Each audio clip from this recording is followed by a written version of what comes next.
ಈ ಕಾರ್ಯಕ್ರಮ ಕೇವಲ ಎಜುಕೇಷನಲ್ ಉದ್ದೇಶಗಳಿಗಾಗಿ. ಇಲ್ಲಿ ಬರುವ ಯಾವುದೇ ಮಾಹಿತಿ ಹೂಡಿಕೆ ಸಲಹೆ ಆಗಿರುವುದಿಲ್ಲ. ಷೇರು ಮಾರುಕಟ್ಟೆ ಮತ್ತು ಇಕ್ವಿಟಿ ಸಂಬಂಧಿತ ಹೂಡಿಕೆಗಳು ಮಾರ್ಕೆಟ್ ರಿಸ್ಕ್ ಒಳಗೊಂಡಿರುತ್ತವೆ. ಹೂಡಿಕೆ ಮಾಡುವ ಮುನ್ನ ಸಂಪೂರ್ಣ ಅಧ್ಯಯನ ಮಾಡಿ ವಿವೇಚನೆ ಬಳಸಿ ಹೂಡಿಕೆ ಮಾಡಿ. ಹಾಯ್ ಫ್ರೆಂಡ್ಸ್, mastmaga.comಗೆ ಸ್ವಾಗತ. ನಾನು ಅಮರ್ ಪ್ರಸಾದ್. H1B visa. ಒಂದೇ ತಾಯಿ ಮಕ್ಕಳಂತಿದ್ದ ಅಮೆರಿಕ ಚುನಾಯಿತ ಅಧ್ಯಕ್ಷ ಡೊನಾಲ್ಡ್ ಟ್ರಂಪ್ ಮತ್ತು ಮಲ್ಟಿ ಬಿಲಿಯನಿಯರ್ ಎಲಾನ್ ಮಸ್ಕ್ ನಡುವೆನೂ ವೈಮನಸ್ಸು ಮೂಡೋಕೆ ಅಮೆರಿಕದ ಇದೊಂದು ವೀಸಾ ನೀತಿ ಸಾಕಾಗಿದೆ. ಮಸ್ಕ್ H1B ವೀಸಾ ಪರವಾಗಿದ್ದಾರೆ. ಇದರ ಜೊತೆಗೆ ವಿರೋಧ ಇರೋರ ಜೊತೆ ಯುದ್ಧ ಬೇಕಾದರೂ ಮಾಡ್ತೀನಿ, ಅಮೆರಿಕ ಕಟ್ಟಿ ಬೆಳೆಸಿರೋದೇ ಈ ವೀಸಾ ಅಂತ ಜೋರಾಗಿ ವಕಾಲತ್ತು ಮಾಡ್ತಿದ್ದಾರೆ. ಟ್ರಂಪ್ ಕೂಡ ಸ್ವಲ್ಪ ಟೋನ್ ಚೇಂಜ್ ಮಾಡಿಕೊಂಡು ನಮಗೆ ಟ್ಯಾಲೆಂಟೆಡ್ ಪೀಪಲ್ ಬೇಕು ಅಂತ ಹೇಳೋ ಮಟ್ಟಿಗೆ ಮಸ್ಕ್ ಪ್ರಭಾವ ಬೀರಿದ್ದಾರೆ ಟ್ರಂಪ್ ಮೇಲೆ. ಹಾಗಿದ್ರೆ ಅಸಲಿಗೆ ಈ H1B ವೀಸಾ ಅಂದ್ರೇನು? ಅಮೆರಿಕಗೆ ಈ ವೀಸಾ ಯಾಕೆ ಇಂಪಾರ್ಟೆಂಟ್? ಭಾರತೀಯರಿಗೆ ಯಾಕೆ ಇಂಪಾರ್ಟೆಂಟ್? ಈ ವೀಸಾ ಪಡ್ಕೊಳ್ಳೋದು ಹೇಗೆ? ಏನೇನು ಕ್ವಾಲಿಫಿಕೇಶನ್ ಬೇಕು? ಎಷ್ಟು ಖರ್ಚಾಗುತ್ತೆ? ಎಲ್ಲವನ್ನ ಈ ವರದಿಯಲ್ಲಿ ನೋಡ್ತಾ ಹೋಗೋಣ. ಕಡೆ ತನಕ ಈ ವರದಿಯನ್ನ ಮಿಸ್ ಮಾಡಿದೆ ನೋಡಿ. ಅಮೆರಿಕವನ್ನ ಪವರ್ಫುಲ್ ದೇಶ ಮಾಡಿರೋ ಕಂಪನಿಗಳು ಅಸ್ತಿತ್ವದಲ್ಲಿ ಇರೋಕೆ H1B ವೀಸಾ ಕಾರಣ. ಸ್ಪೇಸ್ ಎಕ್ಸ್, ಟೆಸ್ಲಾ ಕಟ್ಟಿರೋ ಜನ ಹಾಗೂ ನಾನು ಅಮೆರಿಕದಲ್ಲಿರೋಕೆ H1B ವೀಸಾ ಪ್ರೋಗ್ರಾಮ್ ಕಾರಣ ಅಂತ ಎಲಾನ್ ಮಸ್ಕ್ ಹೇಳಿದ್ದಾರೆ. ಆಗಲೇ ಹೇಳಿದ ಹಾಗೆ ಇದನ್ನ ವಿರೋಧ ಮಾಡಿದ್ರೆ ಅವರ ವಿರುದ್ಧ ಯುದ್ಧ ಬೇಕಾದರೂ ಮಾಡ್ತೀನಿ ಅಂತ ಹೇಳಿದ್ದಾರೆ. ಬಳಸಿರೋ ಪದ ಯುದ್ಧ ಅಂತಲೇ ಆದರೂ ಈ ವೀಸಾ ಪ್ರೋಗ್ರಾಮ್ಗೆ ತನ್ನ ಕಡೆಯಿಂದ ಅಷ್ಟು ಸ್ಟ್ರಾಂಗ್ ಸಪೋರ್ಟ್ ಇದೆ ಅನ್ನೋ ಮೆಸೇಜನ್ನು ಮಸ್ಕ್ ಪಾಸ್ ಮಾಡಿದ್ದಾರೆ. ಆದರೆ rocket, Mars, car, hyperloop, politics, Doge ಅಂತ ಅನ್ಕೊಂಡು ಖುಷಿಯಾಗಿ ಟ್ರಂಪ್ ಜೊತೆ ಓಡಾಡ್ಕೊಂಡಿದ್ದ ಮಸ್ಕ್ ಇದ್ದಕ್ಕಿದ್ದಂತೆ ವೀಸಾ ವಿಚಾರದಲ್ಲಿ ಇಷ್ಟು ಸೀರಿಯಸ್ ಆಗಿದ್ಯಾಕೆ? ಕಾರಣ ಇದೇ ಡೊನಾಲ್ಡ್ ಟ್ರಂಪ್ರ ರಿಪಬ್ಲಿಕನ್ ಪಕ್ಷದ ಈ make America great again movement ಅಥವಾ MAGA ಮೂವ್ಮೆಂಟ್ನ ನಾಯಕರು. ಒಂದ್ ಕಡೆ MAGA ನಾಯಕರು H1B ವೀಸಾ ವಿರೋಧಿಸ್ತಿದ್ದಾರೆ. ಚುನಾವಣಾ ಪ್ರಚಾರದ ಟೈಮ್ನಲ್ಲಿ ಅಮೆರಿಕ ಫಸ್ಟ್, ಹೈರ್ ಅಮೆರಿಕನ್ ಅಂತಿದ್ದ ಟ್ರಂಪ್ ಕೂಡ ಈ ವೀಸಾ ಪ್ರೋಸೆಸ್ ಅನ್ನ ಟೈಟ್ ಮಾಡ್ತೀನಿ ಅಂತ ಹೇಳ್ತಾ ಇದ್ರು. ಆದರೆ ಇತ್ತೀಚೆಗೆ ಮಸ್ಕ್ ಜೊತೆ ಸೇರ್ಕೊಂಡು ಇಲ್ಲೆಲ್ಲ ನಮಗೆ ಟ್ಯಾಲೆಂಟೆಡ್ ಪೀಪಲ್ ಬೇಕು ಅಂತ ಹೇಳ್ತಿದ್ದಾರೆ. ಇದರ ಪರಿಣಾಮ ಅಮೆರಿಕದ ಪಾಲಿಟಿಕ್ಸ್ನಲ್ಲೇ ಬೆಂಕಿ ಬಿದ್ದಿದೆ. ಮಸ್ಕ್ ಮಾತು ಕೇಳಿಕೊಂಡು ಟ್ರಂಪ್ ಚೇಂಜ್ ಆದರೂ ಕೂಡ ಟ್ರಂಪ್ ಬೆಂಬಲಿಗರು, MAGA ನಾಯಕರು H1B ವೀಸಾ ವಿರೋಧಿಸ್ತಿದ್ದಾರೆ. ಹಾಗಿದ್ರೆ ಯಾಕೆ ವಿರೋಧಿಸ್ತಿದ್ದಾರೆ? ಮಸ್ಕ್ ಯಾಕೆ ಸಪೋರ್ಟ್ ಮಾಡ್ತಿದ್ದಾರೆ? ಇದೆಲ್ಲ ಗೊತ್ತಾಗಬೇಕು ಅಂದ್ರೆ ಈ ವೀಸಾ ಬಗ್ಗೆ ತಿಳ್ಕೋಬೇಕು. ಏನಿದು H1B visa? H1B visa America ಸರ್ಕಾರ ವಿದೇಶಿ ನೌಕರರಿಗೆ ಕೊಡೋ ನಾನ್ ಇಮಿಗ್ರೆಂಟ್ ಹಾಗೂ ಎಂಪ್ಲಾಯ್ಮೆಂಟ್ ಬೇಸ್ಡ್ ವೀಸಾ. ನಾನ್ ಇಮಿಗ್ರೆಂಟ್ಸ್ ಅಂದರೆ ವಲಸಿಗರಲ್ಲದ ವಿದೇಶಿಯರು, ಕೇವಲ ಉದ್ಯೋಗಕ್ಕಾಗಿ ಅಮೆರಿಕಕ್ಕೆ ಬರೋ ಜನರು. H1B ವೀಸಾನ ಅಮೆರಿಕ ಸರ್ಕಾರ ನೇರವಾಗಿ ವಿದೇಶಿಯರಿಗೆ ಕೊಡಲ್ಲ, ಬದಲಿಗೆ ವಿದೇಶಿ ನೌಕರರನ್ನ ಕೆಲಸಕ್ಕೆ ಬಳಸಿಕೊಳ್ಳೋ ಅಮೆರಿಕನ್ ಕಂಪನಿಗಳ ಮೂಲಕ ಕೊಡುತ್ತೆ. ಕಂಪನಿಗಳು ವಿದೇಶಿ ಕ್ಯಾಂಡಿಡೇಟ್ಗಳನ್ನು ಆಯ್ಕೆ ಮಾಡಿ ಅವರಿಗೆ ವೀಸಾ ಕೊಡುವಂತೆ ಅಮೆರಿಕ ಸರ್ಕಾರಕ್ಕೆ ಪ್ರಪೋಸಲ್ ಕೊಡ್ತಾರೆ. ಈ ರೀತಿ ವರ್ಷಕ್ಕೆ ಅಮೆರಿಕ ಸರ್ಕಾರ ಕೇವಲ 65,000 H1B ವೀಸಾ ಹಂಚುತ್ತೆ. Engineering, architecture, mathematics, physical sciences, social sciences, medicine, health, education, business, law, accounting, IT, theology ಅಂದರೆ ಧರ್ಮಶಾಸ್ತ್ರ, ಕಲೆ, ಹೀಗೆ ಯಾವುದೇ ಫೀಲ್ಡ್ನವರಾದರೂ ಈ ವೀಸಾ ಪಡ್ಕೋಬಹುದು. ಈ ಕ್ಷೇತ್ರಗಳಲ್ಲಿ ಬ್ಯಾಚುಲರ್ ಡಿಗ್ರಿ ಅಥವಾ ಅದಕ್ಕೆ ಸಮಾನವಾದ ಕ್ವಾಲಿಫಿಕೇಶನ್ ಇರೋರು ಈ ವೀಸಾಗೆ ಅಪ್ಲೈ ಮಾಡ್ಬೋದು. ಆದರೆ ಅಪ್ಲೈ ಮಾಡೋಕೆ ಯಾವುದಾದ್ರೂ ಅಮೆರಿಕನ್ ಕಂಪನಿಯಿಂದ ಜಾಬ್ ಆಫರ್ ಬಂದಿರಬೇಕು. ಈ 65,000 ವೀಸಾ ಜೊತೆಗೆ ಮಾಸ್ಟರ್ ಡಿಗ್ರಿ, ಜೂರಿಸ್ ಡಿಗ್ರಿ ಅಥವಾ ಡಾಕ್ಟರ್ ಆಫ್ ಲಾ ಮುಂತಾದ ಅಡ್ವಾನ್ಸ್ ಡಿಗ್ರಿ ಮಾಡಿರೋರಿಗೆ ಸಪರೇಟ್ ಆಗಿ 20,000 H1B ವೀಸಾಗಳನ್ನು ಅಮೆರಿಕ ಆಫರ್ ಮಾಡುತ್ತೆ. ಸೊ ವಿಚಾರ ಏನು ಅಂದರೆ ಇದು ಅಮೆರಿಕಗೆ ವಿದೇಶಿ ಟ್ಯಾಲೆಂಟ್ಗಳನ್ನು ಆಯ್ಕೆ ಮಾಡ್ಕೊಳ್ಳೋಕೆ ಲೆಕ್ಕಾಚಾರ. ಆದರೆ ಅತಿ ಹೆಚ್ಚಾಗಿ ಈ ವೀಸಾ ಸಿಗ್ತಿರೋದು ಭಾರತೀಯರಿಗೇನೆ. ಯಾಕಂದರೆ ಅಮೆರಿಕಗೆ ಬೇಕಾದ ಆ ಟ್ಯಾಲೆಂಟ್ ಪೂಲ್ ಅತಿ ಹೆಚ್ಚು ಭಾರತದಲ್ಲೇ ಸಿಗ್ತಾ ಇದೆ. ಆ ಟ್ಯಾಲೆಂಟ್ ಪೂಲೇ ಹೋಗಿ ಅಮೆರಿಕನ್ ಕಂಪನಿಗಳನ್ನ ಕಟ್ಟಿರೋದು ಅಂತ ಮಸ್ಕ್ ಹೇಳ್ತಿದ್ದಾರೆ. ಅದೇ ರೀತಿ ಈ ಟ್ಯಾಲೆಂಟ್ ಪೂಲ್ ನಿಂದಲೇ ನೇಟಿವ್ ಅಮೆರಿಕನರ ಏಳಿಗೆಗೆ ಹೊಡೆತ ಬೀಳ್ತಾ ಇದೆ ಅಂತ ಟ್ರಂಪ್ರ ಒಂದಷ್ಟು MAGA ಹಿಂಬಾಲಕರು ಹೇಳ್ತಾ ಇದ್ರು. ಆದರೆ ವಿಪರ್ಯಾಸ ಅಂದ್ರೆ ಅವರ ಒಡೆತನದ ಕಂಪನಿಗಳೇ ಈ ವೀಸಾ ಪ್ರೋಗ್ರಾಮ್ ಬಳಸಿ ವಿದೇಶಿಯರನ್ನ ಹೈರ್ ಮಾಡ್ಕೊಳ್ತಿವೆ. ಈಗ ಮಸ್ಕ್ ಜೊತೆ ಸೇರಿ ಅವರು ಕೂಡ ಉಲ್ಟಾ ಹೊಡೆದಿದ್ದಾರೆ, ಒಪ್ಕೊಂಡಿದ್ದಾರೆ. ನಮ್ಮ ಕಂಪನಿಗಳ ಮೂಲಕ ಕೂಡ ಈ ವೀಸಾ ಪ್ರೋಗ್ರಾಮ್ ಬಳಸ್ಕೊಂಡು ಟ್ಯಾಲೆಂಟ್ ಹೈರ್ ಮಾಡಿದೀವಿ ಅಂತ ಟ್ರಂಪ್ ಕೂಡ ಒಪ್ಕೊಂಡಿದ್ದಾರೆ. ಮಸ್ಕ್ ಆ ಮಟ್ಟಿಗೆ ಪ್ರಭಾವಶಾಲಿ ಆಗಿದ್ದಾರೆ ಟ್ರಂಪ್ ಮೇಲೆ. ಸ್ನೇಹಿತರೆ, ವರದಿಯಲ್ಲಿ ಮುಂದುವರಿಯೋಕ್ಕಿಂತ ಮುಂಚೆ ಈ ವಿಡಿಯೋದ ಪಾರ್ಟ್ನರ್ಸ್ ಆಗಿರೋ ಪಾಲಿಸಿ ಬಜಾರ್ನ NRI ಇನ್ವೆಸ್ಟ್ಮೆಂಟ್ ಪ್ಲಾನ್ಸ್ ಬಗ್ಗೆ ಕ್ವಿಕ್ ಆಗಿ ನೋಡ್ಬಿಡೋಣ. NRIಗಳಿಗೆ ಭಾರತದಲ್ಲಿ ಹೂಡಿಕೆಗೆ ಅವಕಾಶ ಮಾಡಿಕೊಡೋ ಇನ್ವೆಸ್ಟ್ಮೆಂಟ್ ಪ್ಲಾನ್ಗಳ ಬಗ್ಗೆ ಕ್ವಿಕ್ ಆಗಿ ನೋಡೋಣ. ಭಾರತ ಮುಂದಿನ 3 ವರ್ಷಗಳಲ್ಲಿ ಜಗತ್ತಿನ 3ನೇ ಅತಿ ದೊಡ್ಡ ಎಕಾನಮಿ ಆಗುತ್ತೆ ಅನ್ನೋ ವಿಶ್ಲೇಷಣೆಯನ್ನ ಜಾಗತಿಕ ಫಿನಾನ್ಷಿಯಲ್ ಏಜೆನ್ಸಿಗಳು ಕೂಡ ಮಾಡ್ತಿವೆ. ಯಾಕಂದರೆ ಭಾರತ ಜಗತ್ತಿನ ಫಾಸ್ಟೆಸ್ಟ್ ಗ್ರೋಯಿಂಗ್ ಲಾರ್ಜ್ ಎಕಾನಮಿಗಳಲ್ಲೊಂದು. ಸೊ ಈ ಗ್ರೋತ್ ಸ್ಟೋರಿಯಲ್ಲಿ ಭಾಗಿಯಾಗೋಕೆ NRIಗಳು ಭಾರತದ ಇನ್ವೆಸ್ಟ್ಮೆಂಟ್ ಪ್ಲಾನ್ಗಳನ್ನು ಚೆಕ್ ಮಾಡಬಹುದು. ತಿಂಗಳಿಗೆ ಕೇವಲ $18,000 ಅಥವಾ $213-214 ಭಾರತದಲ್ಲಿ NRIಗಳು ಹೂಡಿಕೆ ಮಾಡೋದನ್ನ ಶುರು ಮಾಡಬಹುದು. ಕಳೆದ 5-10 ವರ್ಷಗಳ ಹಿಸ್ಟ್ರಿ ತೆಗೆದರೂ ಕೂಡ 15%, 20%, 25% ಈ ರೀತಿ ರಿಟರ್ನ್ಸ್ ಕೊಟ್ಟಿರೋ ಫಂಡ್ಗಳು ಕೂಡ ಇದಾವೆ, ಇನ್ವೆಸ್ಟ್ಮೆಂಟ್ ಪ್ಲಾನ್ಸ್ ಕೂಡ ಇದಾವೆ.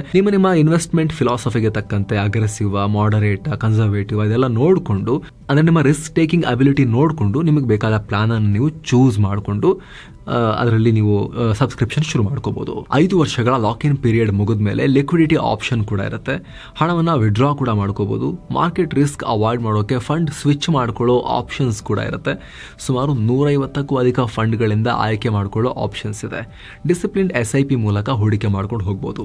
ಡಿಸ್ಕ್ರಿಪ್ಷನ್ ಹಾಗೂ ಟಾಪ್ ಕಾಮೆಂಟ್ನಲ್ಲಿ ಪಿನ್ ಮಾಡಿರೋ ಕಾಮೆಂಟ್ನಲ್ಲಿ ಪಾಲಿಸಿ ಬಜಾರ್ನ ಲಿಂಕ್ ಇದೆ. ಆ ಮೂಲಕ ಭಾರತದ ಎಲ್ಲ ಟಾಪ್ ಪ್ರೊವೈಡರ್ಗಳ ಪ್ಲಾನ್ಗಳನ್ನು ಕಂಪೇರ್ ಮಾಡಿ ಆಸಕ್ತರು NRIಗಳು ಅದನ್ನು ಚೂಸ್ ಮಾಡ್ಬೋದು. ಡಿಸ್ಕ್ರಿಪ್ಷನಲ್ಲಿ ಪಿನ್ ಮಾಡಿರೋ ಕಾಮೆಂಟ್ನಲ್ಲಿ ಲಿಂಕ್ ಇದೆ, ಆಸಕ್ತರು ಚೆಕ್ ಮಾಡಿ. NRIಗಳು ಲಾಟರಿ ಮೂಲಕ ಆಯ್ಕೆ. ಎಸ್, ಲಾಟರಿ ಸಿಸ್ಟಮ್ನಲ್ಲೂ H1B ವೀಸಾ ಫಲಾನುಭವಿಗಳನ್ನು ಆಯ್ಕೆ ಮಾಡ್ತಾರೆ. ಮೊದಲಿಗೆ ಆಗಲೇ ಹೇಳಿದ ಹಾಗೆ ಬ್ಯಾಚುಲರ್ ಡಿಗ್ರಿ, ಅಮೆರಿಕನ್ ಕಂಪನಿಯಿಂದ ಜಾಬ್ ಆಫರ್ ಇರೋರು ವೀಸಾ ಅಪ್ಲೈ ಮಾಡ್ಬೋದು. ಜಾಬ್ ಫುಲ್ ಟೈಮ್ ಆದರೂ ಸರಿ, ಪಾರ್ಟ್ ಟೈಮ್ ಆದರೂ ಸರಿ. ಕಂಪನಿ ಆ ಜಾಬ್ ಪೊಸಿಷನ್ನ ಸ್ಪೆಷಾಲಿಟಿ ಆಕ್ಯುಪೇಷನ್ ಪೊಸಿಷನ್, ಅಂದರೆ ಈ ಪೊಸಿಷನ್ಗೆ ಸ್ಕಿಲ್ ಇರೋರು ಬೇಕು ಅಂತ ತೋರಿಸ್ಬೇಕು. ಜೊತೆಗೆ ನೌಕರರಿಗೆ ಈಗ ಚಾಲ್ತಿಯಲ್ಲಿರುವಷ್ಟು ಸಂಬಳ ಕೊಡ್ತೀವಿ ಅನ್ನೋದನ್ನ ಅಮೆರಿಕ ಸರ್ಕಾರಕ್ಕೆ ತೋರಿಸಬೇಕು. ಅಲ್ಲದೆ ವಿದೇಶಿ ನೌಕರರನ್ನ ಹೈರ್ ಮಾಡ್ಕೊಳ್ಳೋದ್ರಿಂದ ಆ ಕಂಪನಿಯಲ್ಲಿರೋ ಅಮೆರಿಕನ್ ನೌಕರರ ಕೆಲಸದಲ್ಲಿ ಏನೂ ಬದಲಾವಣೆ ಆಗಲ್ಲ ಅನ್ನೋದನ್ನ ಕೂಡ ತೋರಿಸಬೇಕು. ಯಾಕಂದ್ರೆ ಕಂಪನಿಗಳು ಹಣ ಉಳಿಸೋಕೆ ಲೋ ಕಾಸ್ಟ್ ಆಗಿ ಭಾರತೀಯರನ್ನ ಕರ್ಕೊಂಡು ಹೋಗಬಾರದು ಅಥವಾ ಯಾವುದೇ ವಿದೇಶಿಯರನ್ನ ಕರ್ಕೊಂಡು ಹೋಗಬಾರದು ಅಂತ ಈ ರೀತಿ ಮಾಡ್ಕೊಂಡಿದ್ದಾರೆ. ಸೊ ಹೀಗೆ ವೀಸಾ ಪಡ್ಕೊಳ್ಳೋ ವಿಧಾನ ಹೇಗೆ ಅಂತ ನಾವೀಗ ಸ್ಟೆಪ್ ಬೈ ಸ್ಟೆಪ್ ನೋಡ್ತಾ ಹೋಗೋದಾದ್ರೆ, ಮೊದಲಿಗೆ ಅಮೆರಿಕನ್ ಕಂಪನಿಗಳು ವಿದೇಶಿ ನೌಕರರ ಪರವಾಗಿ ವೀಸಾ ಅರ್ಜಿ ಹಾಕ್ತವೆ. ಲೇಬರ್ ಕಂಡೀಷನ್ ಅಪ್ಲಿಕೇಶನ್ ಅಥವಾ LCA ಫೈಲ್ ಮಾಡ್ತಾರೆ. ಇದು ನೌಕರರಿಗೆ ಇಷ್ಟು ಸಂಬಳ ಕೊಡ್ತೀವಿ ಹಾಗೂ ಅಮೆರಿಕನ್ ನೌಕರರ ರೀತಿನೇ ವರ್ಕಿಂಗ್ ಕಂಡೀಷನ್ ಕೊಡ್ತೀವಿ ಅನ್ನೋದಕ್ಕೆ ಪ್ರೂಫ್. ಅಮೆರಿಕದ ಡಿಪಾರ್ಟ್ಮೆಂಟ್ ಆಫ್ ಲೇಬರ್ ಈ ಅಪ್ಲಿಕೇಶನ್ಗೆ ಅಪ್ರೂವಲ್ ಕೊಡುತ್ತೆ. LCAಗೆ ಅಪ್ರೂವಲ್ ಸಿಕ್ಕಿದ ಮೇಲೆ ನಿಮ್ಮ ಕಂಪನಿ ಫಾರ್ಮ್ I-129 ಬಳಸಿ H1B ವೀಸಾಗೆ ಪಿಟಿಷನ್ ಹಾಕತ್ತೆ. ಹೀಗೆ 65,000ಕ್ಕಿಂತ ಹೆಚ್ಚು ಪಿಟಿಷನ್ಗಳು ಬಂದು ಅಂತ ಇಟ್ಕೊಳ್ಳಿ. ಆಗ ಲಾಟ್ರಿ ಮೂಲಕ ಆಯ್ಕೆ ಮಾಡಲಾಗುತ್ತೆ. ಇದನ್ನ H1B ಲಾಟ್ರಿ ಅಂತ ಕರೀತಾರೆ. ಹೆಚ್ಚು ಕಮ್ಮಿ ಪ್ರತಿ ವರ್ಷ ಲಿಮಿಟ್ಗಿಂತ ಜಾಸ್ತಿನೇ ಪಿಟಿಷನ್ ಹೋಗ್ತಾ ಇವೆ. United States citizenship and immigration services ಅಥವಾ USCIS ಅನ್ನೋ ಸಂಸ್ಥೆ ಲಾಟ್ರಿ ಮೂಲಕ 65,000 ಪಿಟಿಷನ್ ಆಯ್ಕೆ ಮಾಡುತ್ತೆ. ಕಂಪ್ಯೂಟರ್ ಆಲ್ಗರಿದಮ್ ಮೂಲಕ ಆಯ್ಕೆ ಮಾಡಲಾಗುತ್ತೆ. ಪಿಟಿಷನ್ ಲಾಟರಿ ಮೂಲಕ ಆಯ್ಕೆ ಆಯಿತು ಅಂದ್ರೆ ನಂತರ ನೌಕರರ ನೇರವಾಗಿ ಅಮೆರಿಕನ್ ಎಂಬಸಿಯಲ್ಲಿ, ಅಂದ್ರೆ ಭಾರತದಲ್ಲಿರೋ ಅಮೆರಿಕನ್ ಎಂಬಸಿಯಲ್ಲಿ H1B ವೀಸಾಗೆ ಅರ್ಜಿ ಹಾಕಬಹುದು. ಅಲ್ಲಿ ವೀಸಾ ಸ್ಟ್ಯಾಂಪಿಂಗ್ ಅಂತ ಮಾಡ್ತಾರೆ. ಸ್ಟ್ಯಾಂಪಿಂಗ್ ಪಡೆಯೋಕೆ ಫಾರ್ಮ್ DS-160 ಬಳಸಬೇಕು. ಸ್ಟ್ಯಾಂಪಿಂಗ್ ಆದ ನಂತರ ಎಂಬಸಿಯಲ್ಲಿ ವೀಸಾ ಇಂಟರ್ವ್ಯೂ ಶೆಡ್ಯೂಲ್ ಆಗುತ್ತೆ, ಅಟೆಂಡ್ ಮಾಡಬೇಕು. ಇಂಟರ್ವ್ಯೂ ಕ್ಲಿಯರ್ ಆದರೆ H1B ವೀಸಾ ಸಿಗುತ್ತೆ. ಇಷ್ಟೆಲ್ಲ ಪ್ರೋಸೆಸ್ ಆಗೋಕೆ ಕನಿಷ್ಠ 7-8 ತಿಂಗಳಾಗುತ್ತೆ. ಕೆಲವೊಮ್ಮೆ ಇನ್ನೂ ಡಿಲೇ ಆಗ್ಬೋದು.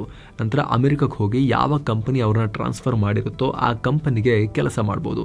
ಒಂದು ವೇಳೆ ಕಂಪನಿ ಬದಲಾಯಿಸಬೇಕು ಅಂದರೆ ಒಂದಷ್ಟು ರಿಕ್ವೈರ್ಮೆಂಟ್ಸ್ ಅನ್ನ ಪೂರೈಸ್ಕೋಬೇಕಾಗುತ್ತೆ. H1B ವೀಸಾದಿಂದ ಸಿಗೋ ಉಪಯೋಗ ಏನು? H1B ವೀಸಾಗೆ 3 ವರ್ಷ ವ್ಯಾಲಿಡಿಟಿ ಇರುತ್ತೆ.